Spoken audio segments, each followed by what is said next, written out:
I'm Shaun Haney, and this is RealAg on the Weekend.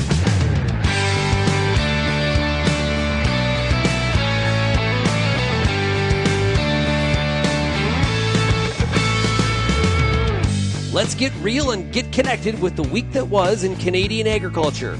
RealAg on the Weekend starts now.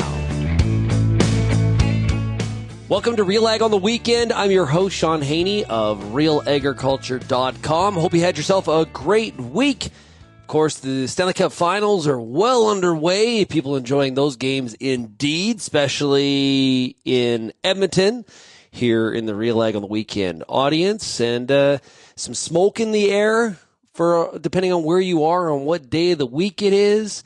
We got some people definitely doing some in-crop spraying right now. There's a lot of activity right now on the farm for sure. And we're going to keep you all up to date here today on the latest and greatest of what is happening in the world of agriculture. We're going to hear from John Barlow, MP from Foothills in Alberta. He has been named by the Conservative Party of Canada as the Shadow Minister for Agriculture. We're going to hear from him. What does he see happening in this session of Parliament? We've got Adam Dyck of Warburtons. Now, Warburtons, a UK-based bakery. I've actually been there to Bolton. Yes, it's very cool. Been to the lead bakery, I guess I'll call it. And this week, Warburtons made a big announcement that they're going to be investing $650,000 into the GATE project. This is a Cereals Canada project. They're trying to update the building that they're in and the investment that they are making in the future of the industry from a market development standpoint. We're going to hear from Adam Dyck on why Warburtons, a British bakery, is making that investment. We've also got Peter Johnson, Real Agriculture's agronomist. He's going to talk about some of the impact. I mentioned that smoke, right? Well, what kind of impact is it going to have on what kind of impact will it have on crops? Is it going to delay crops? How does it impact the herbicide efficacy? So looking forward to hearing about that. And then we're going to finish up today talking about the cattle markets. Woo, what a week for the cattle markets. And Wasko, the Gateway Livestock Exchange, will join us on that. Now, if you have any feedback, we'd love to hear from you. Send me an email, shaney@realagriculture.com.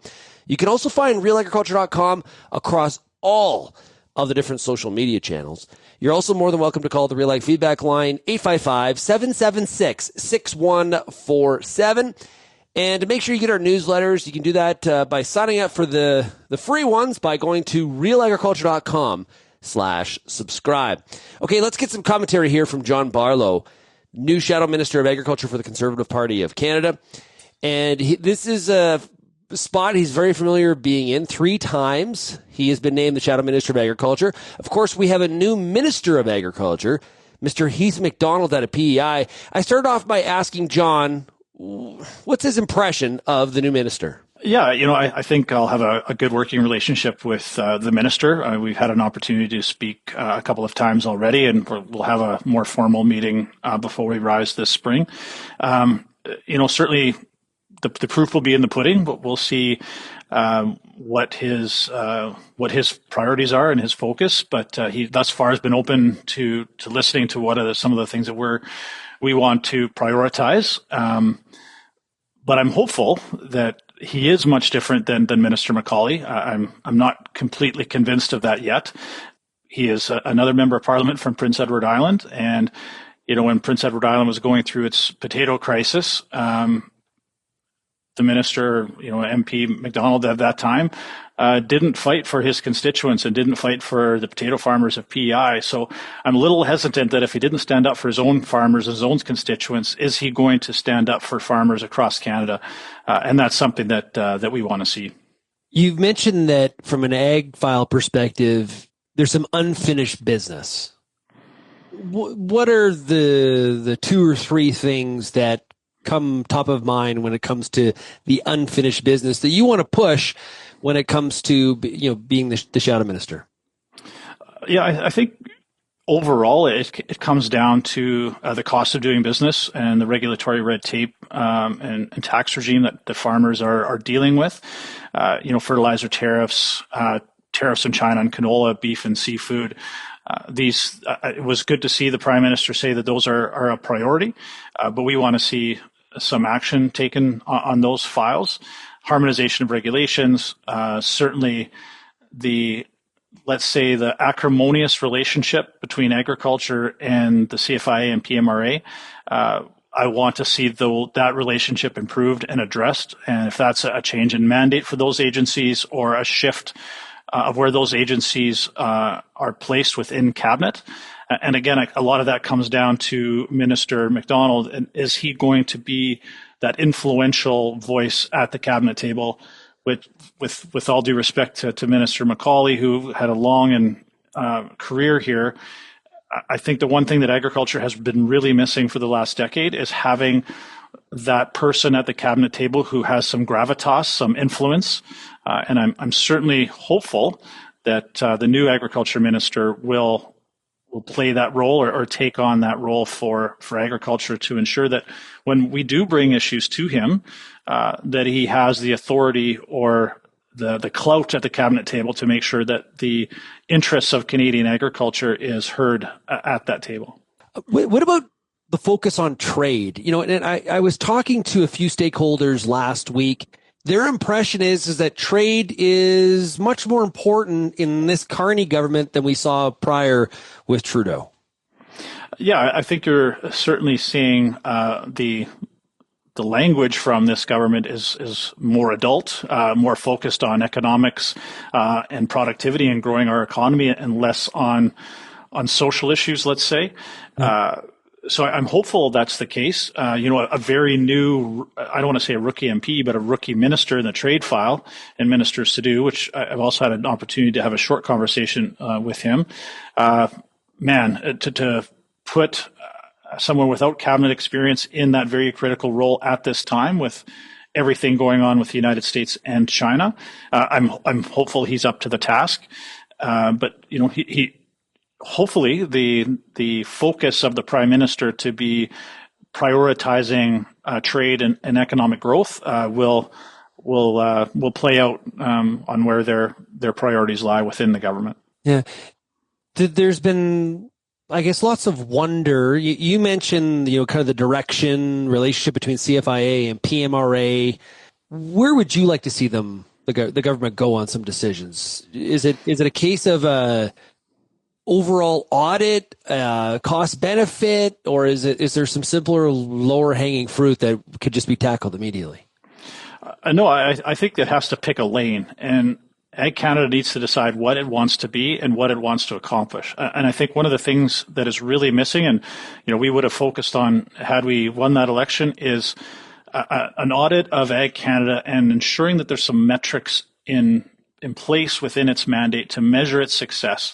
Whether that's research, whether that's grants, its relationship with FCC, Farm Credit Canada. It just seems that there's a lack of focus within the department, and I would like us to see for that to change and really have some metrics around some reporting and some measurement of success on how dollars are being spent and are they being leveraged in a proper way where we're seeing results. You've been listening to my conversation with John Barlow, Shadow Minister of Agriculture for the Conservative Party of Canada. You can find the entire discussion by going to RealAgriculture.com or the Real Ag Radio podcast. We're back with more of Real Ag on the weekend right after this. Farmers, trust is everything. Genesis Fertilizers is making real progress towards providing reliable, locally produced fertilizer. Join the ownership group and protect your bottom line. Learn more at genesisfertilizers.com/credibility. Hi, I'm Bernard Tobin, host of the Soybean School on RealAgriculture.com. Throughout the year, on the Soybean School, we'll bring you timely agronomic video content from planting to harvest, from the latest agronomic research to the latest in production technology. Check out our massive video library on YouTube, RealAgriculture.com, or download the audio podcast versions wherever you get your podcasts. The Soybean School is brought to you by Mazix Seeds and Lalamon Plant Care. If you're serious about agriculture, Real Ag's got you covered. For over 10 years, we've listened to and shared what producers have to say about everything from policy to agronomy from coast to coast. Keep up with the latest in Canadian agriculture at RealAgriculture.com through daily newsletters and check out our YouTube channel. Thanks for joining us in the Real Ag community as we continue to cover and serve North American agriculture.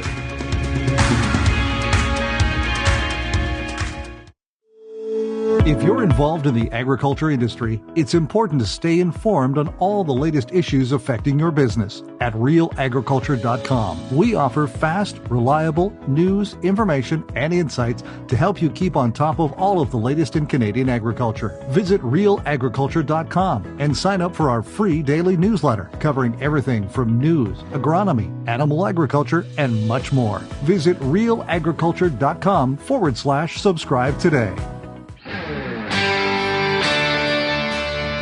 I definitely encourage you to check out that full discussion with John Barlow, Shadow Minister of Agriculture for the Conservative Party of Canada. We cover a lot of ground, including this idea of Bill C-202. This is the new version of 282.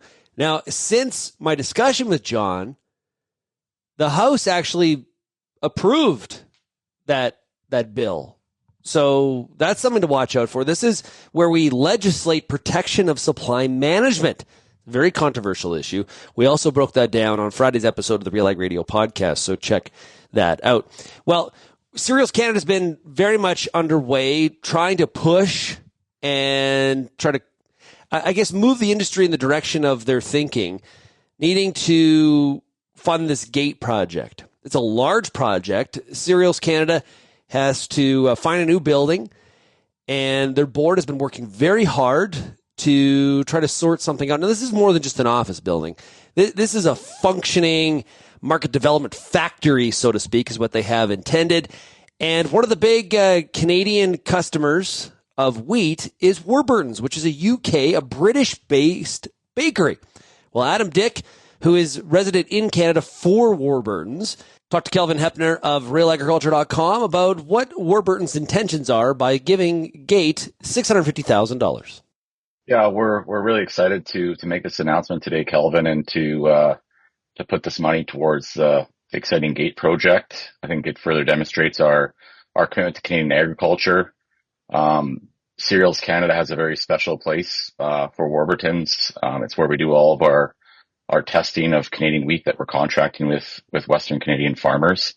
And, we've been buying wheat for our entire, Canadian wheat for our entire 148 years. It kind of goes back to the start of shipments of prairie wheat to the UK. And, that relationship with Canada really got ramped up in the early 90s, where we started our IP program, and then we started working with Siggy at the time, which became Cereals Canada by brand 15 years ago. And, it's a really strong partnership that we have.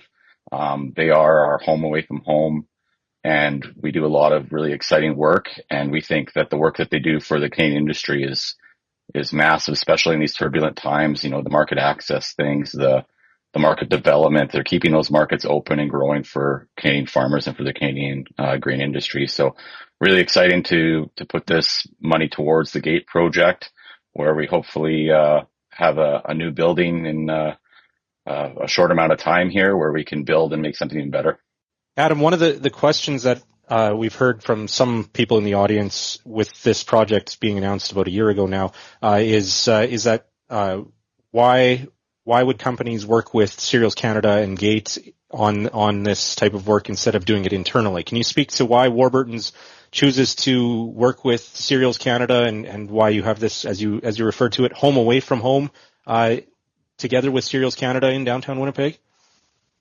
Yeah, it's really about the staff there. I know we're talking about a new building right now, but a new building is nothing without the experts that call that their workplace. So we wanted to work with the best, and we wanted to really add value to our own technical expertise. So partnering with the experts at Cereals Canada was a great boost for us, and we really view it as a two-way relationship where we're transferring knowledge back and forth. We're learning from each other.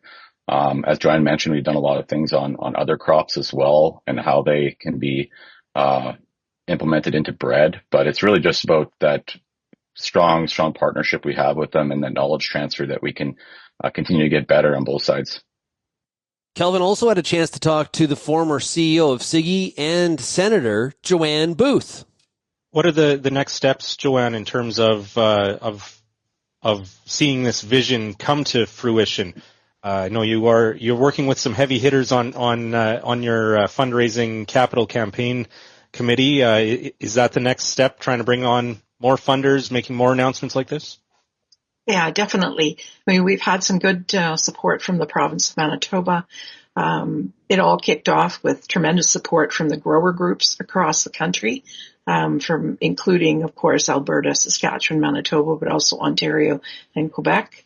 And then Cereals Canada as well put in $5 million in support of the project. And so we are, of course, approaching members, although the members have already contributed through the growers and through Cereals Canada, but also other organizations that support the cereal grains industry in Canada and are participating in the whole value chain. So we will have meetings set up shortly with other partners within the industry and explaining what the gate concept is. It's more than just a building, and I think that at times we kind of get stuck on, well, it's the new home for Cereals Canada. Yes, of course, it's a new home because we are at that stage where we really do need a new building, but it's also a concept of trying to expand what we're doing across the cereals value chain. And so it will have facilities where we can partner with other groups and hopefully bring some of the other commodity groups or other partners essentially into the project as well. Do you see grain companies, exporters coming on board with dollars as well? I would expect so. We're, of course, waiting for the final discussions around Cereals Canada table about their new strategic plan. And I think it's clear from the Cereals Canada board that there is support from all of the members. Case in point, the contribution that they have already made to the project. And so we will be looking for support from the grain companies, but also the crop protection companies. We'll likely look at the railways, some of the banks, those partners that are really committed to agriculture across Canada. We haven't mentioned the federal government at this point. The Manitoba government had an announcement weeks ago where they announced what Premier Wab Kinew called a down payment.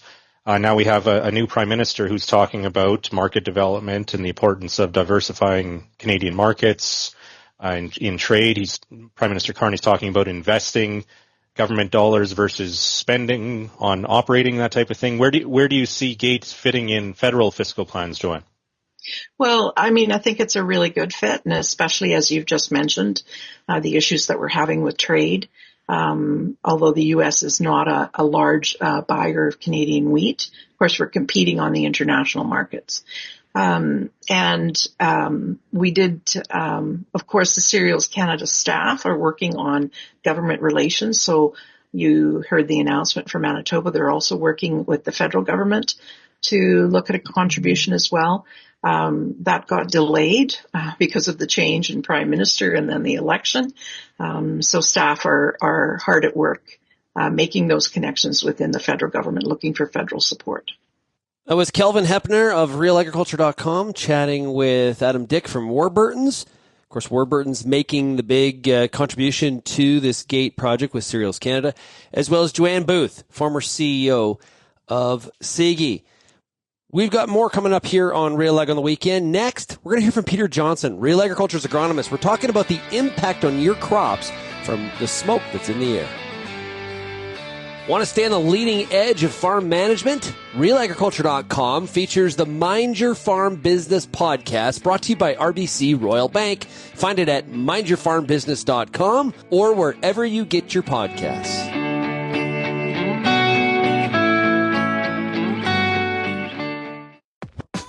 RealAg Radio is Canada's only daily radio show focused on agriculture. Get expert advice on Agronomic Monday. Tuesdays and Wednesdays will cover a broad range of issues. Thursday we'll hear from farmers across the country on the Farmer Rapid Fire. And we'll wrap things up Fridays with the RealAg Issues panel with Kelvin Heppner and Lindsay Smith. Join us Monday through Friday at 4:30 Eastern. And don't forget about the replay at 7 in the morning on Rural Radio 147, Sirius XM. Get all the information you need to keep your pulse crop healthy and profitable with the Pulse School on RealAgriculture.com. The Pulse School is a free YouTube video series covering agronomy, research, and more across a host of different pulse crops.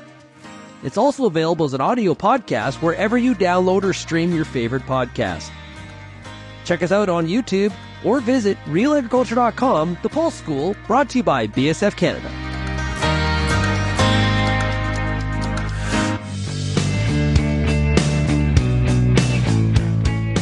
You know, that conversation about the gate project that we just had, you know, Kelvin alluded to some of the controversies. Some of the controversy, it kind of lies in the fact that not everybody is convinced that this is the route that the cereals industry should take. Some people believe very, very strongly that it is, and there's others that are doubtful and are being critical. It's going to be interesting to see how all this shakes out and what the end result is. What the right answer is, I really don't know. I would love your feedback, though. Haney at RealAgriculture.com. Okay, now, we know that in some parts of Western Canada, there's some smoke in the air. Wildfires out of control in different parts. We're really early here in the season, early part of June, to be dealing with these kind of wildfires. And let me tell you, they're also getting real North American attention. On different radio shows I listen to out of the U.S., they're talking about this wildfire smoke. So this is a big deal and a big topic. Well, locally, though, what's the impact? If you're dealing with some real smoke in the air, and it's really hazy, and that sunlight's not penetrating, not getting down, we know that we need sunlight for photosynthesis on our crops. What's the impact on those crops? Here are the very early stages of the growing season. We've got some drought conditions in some parts. We've got some areas that, you know, have had adequate moisture. All of that adds up, and there are variables that really do impact what happens on the go forward. Now, we've dealt a lot with smoke at the back end of the season, how that can delay some of the maturity of the crop, especially I think about canola, you know, just kind of having that green lock and not just taking those final steps to get to maturity. But what about this point in the season? What are some of the impacts? How does it impact the growth of the crop? And what's the impact on some of the herbicide efficacy? RealAgriculture.com's agronomist, Peter Wheatpea Johnson, chatted with Real Agriculture's Lindsay Smith on a recent episode of the Real Ag Radio podcast, all about all this smoke and the impact on your crops. Here's what they had to say. I did mention smoke, so I want to touch on it here before we move on to a few other things, because it seems to be with all these forest fires, they are early this year for the West. We hope we'll get some better weather for it, but Manitoba certainly, we've seen, you know, evacuation of Flin Flon and all sorts of other areas. Very scary. And it is causing, of course, smoke in the atmosphere that does move. And so it always begs the question, what impact does this have on the crop? And I also had Kelvin Hepner here. You may remember him from such films as Real Agriculture. He had a question about potentially even herbicide efficacy, etc. So let's start with impact on the crop this early in the year. Yeah, and so most of the time we don't worry a lot about the amount of sunshine that crops are getting this time of year because they're not in grain fill. But we definitely need sunshine. Like, that's what creates photosynthesis. And if you go back to when we had the Fort McMurray fires, that was one of the very few times that I've ever seen head size in a wheat crop limit the yield potential. So in northern Saskatchewan, the agricultural area of northern Saskatchewan, the smoke was so thick from those Fort McMurray fires right at that 5-leaf stage of the spring wheat crop when it's forming the head in the plant, that it reduced photosynthesis so much that the head size, it just made very small heads. And then later the fires disappeared, but they had poor yields because even though wheat can set, 3-4 kernels at every spikelet, those heads were so small they didn't have enough spikelets even when they set multiple kernels to give good yield potential. So even from a tillering standpoint, now most of the time in spring wheat in Western Canada, we don't rely a lot on tillers. A lot of Western Canada growers don't really like tillers. Yeah. So it's from that perspective, maybe not a big deal, but absolutely, it is an issue. If we get heavy smoke for an extended period of time, it will reduce the amount of photosynthesis. With all plants, we need to create a big factory. If we don't create a big factory before we flower, then we are going to have an impact on yield. Hopefully minimal at this point, but potentially yes. The herbicide one is really interesting. And the one that would probably get impacted the most would be Liberty. So the burn herbicides that require sunlight to activate them. And we know that we get the best control with a product like Liberty when we spray it in the heat of the day and it's sunny and it just smokes things, baby. Yeah, it's if we don't get the sunshine and we don't get that activation of the herbicide, then we're not going to get as good a control. With the other herbicides, I don't think it will have a big impact because they're not as sunlight driven. Right. But I think we do have to watch that.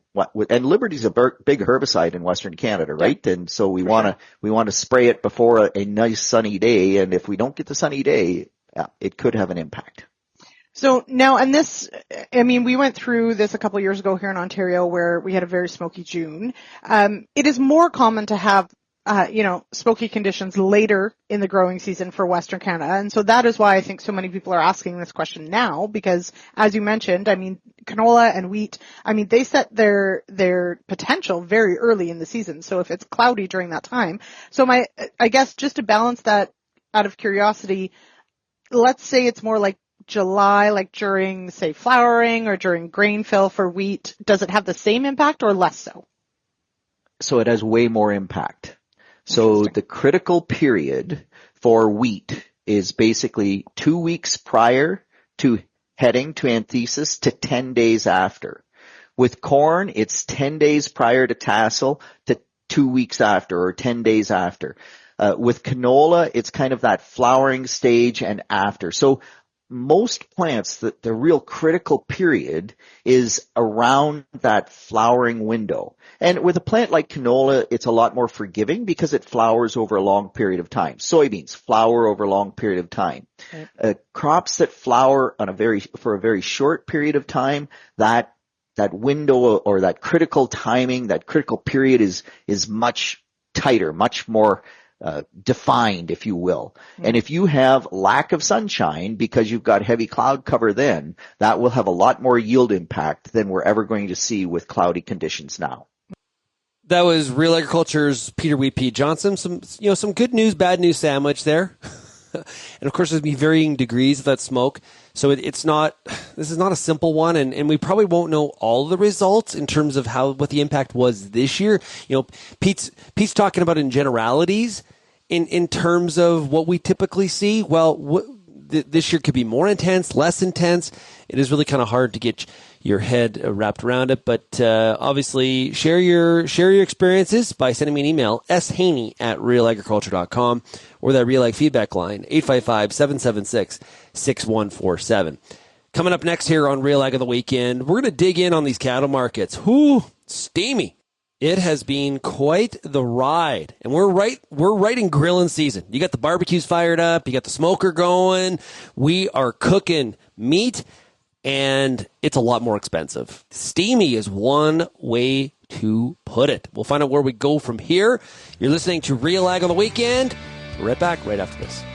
Don't miss out on any of the content that RealAgriculture.com publishes. Whether you're looking for agronomy, current events, or industry news, our daily newsletters bring you the most current information every morning. Visit RealAgriculture.com/subscribe.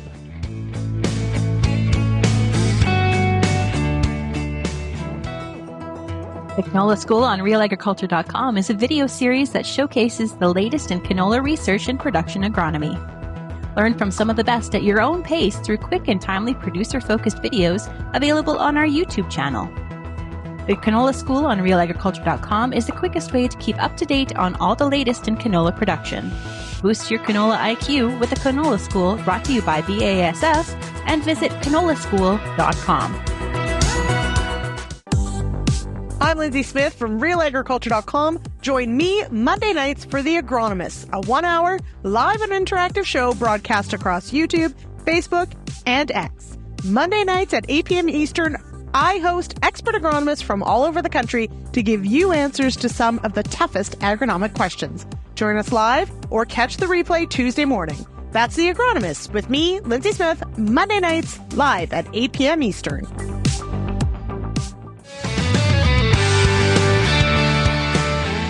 One of the markets, I don't have the actual quantitative analysis of this, but one of the markets that has definitely had one of the wildest rides, the most volatility, the biggest moves since the beginning of the pandemic has really been the cattle markets. It has been unbelievable what producers have had to deal with in terms of some of the volatility and the risk. What we've seen as of late is prices have definitely been on the rise. We talked to Ann Wasko, the Gateway Livestock Exchange, for this week's beef market update.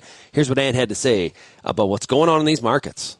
We've had U.S. markets absolutely explosive. Southern trades, so trade in Texas and Kansas. Yesterday was 227 live, today 230.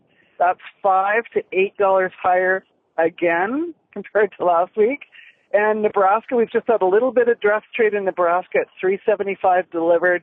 That is $5 to $10 100 higher than last week. So who would have thought this cash market is just everybody's doubting it, and it just keeps carrying on. So absolutely amazing. Now last year, as we talked about 2 weeks ago, Shaun, that markets did top in June, so now we've entered that month, and from a timing perspective, it could be similar to last year where those highs were at it or they're directly in front of us potentially. Okay, so from a seasonality standpoint, this is kind of when we sort of get to the highs of this part of the year?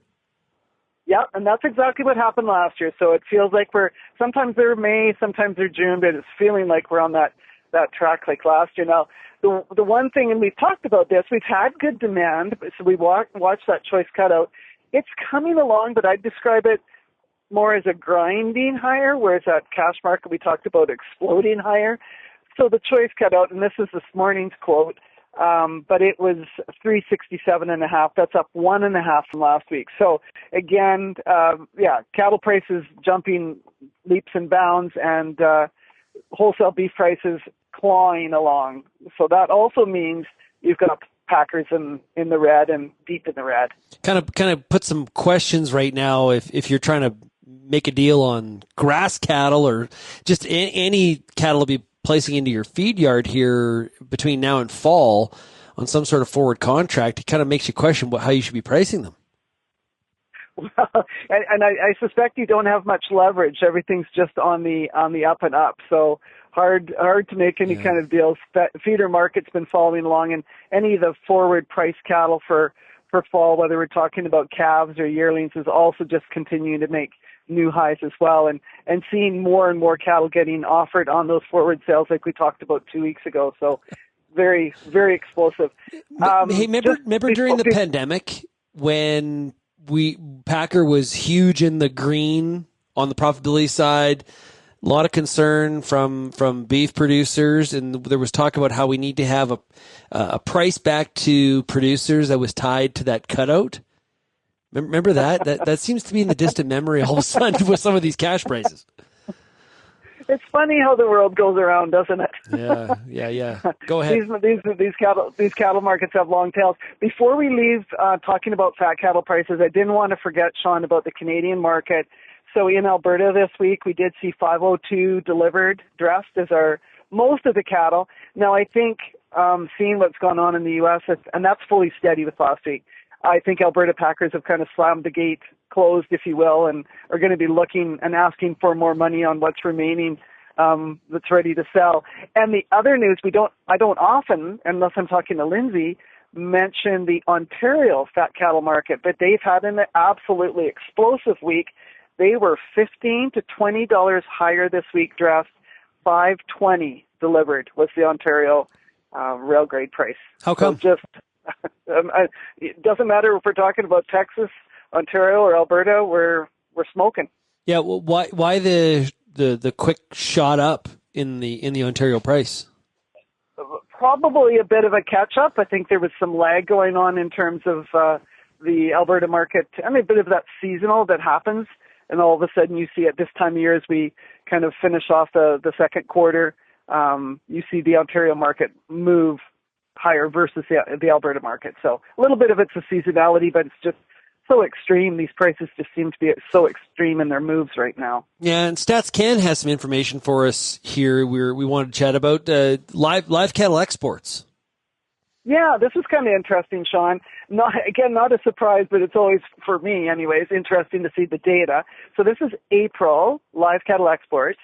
So remember last month we talked about such a busy first quarter, front-end loading ahead of the April 2nd tariff date, all that kind of news, and we shipped so many cattle to the U.S. in the first quarter. Well, in April, it absolutely died right off, and the numbers were well off what we saw the pace in that first quarter. So in April, only 17,000 head of fat cattle went south. That compares to an average in the months of Jan, Feb, and March, each of 52,000. So big change there. And same even on the feeder cattle. There was only 5,000 feeders go south in April, whereas we were averaging for the first 3 months of this year 20,000 head. So everything changed in a heartbeat. Yeah, that's why it's going to be one of those years where, potentially as we look back years from now, like what the heck happened in 2025? We're going to have to remember some of the circumstances and smooth we're going to have a little asterisk beside this data point. Exactly. Yeah. How about April retail prices? Yeah, one other report that StatsCan was busy this week. One other report came out, and it was the retail prices, so beef prices, and these are national prices. They actually dropped a wee bit in April from March, 6%. I don't know if people would have maybe noticed that at the counter or not, but they're still 11% higher than last April. So that's what people are saying. Retail pork prices, big jump. Of course, they've been lagging well back, but a big 18% jump in April from March, and that also leaves them 12% higher than what they were back in April of 2024. Chicken prices not quite as, you don't see them move around quite as much. They were up a wee bit. 2% higher than they were in March and 1% higher than a year ago. So the big move was in pork, a little bit of softer pricing on beef.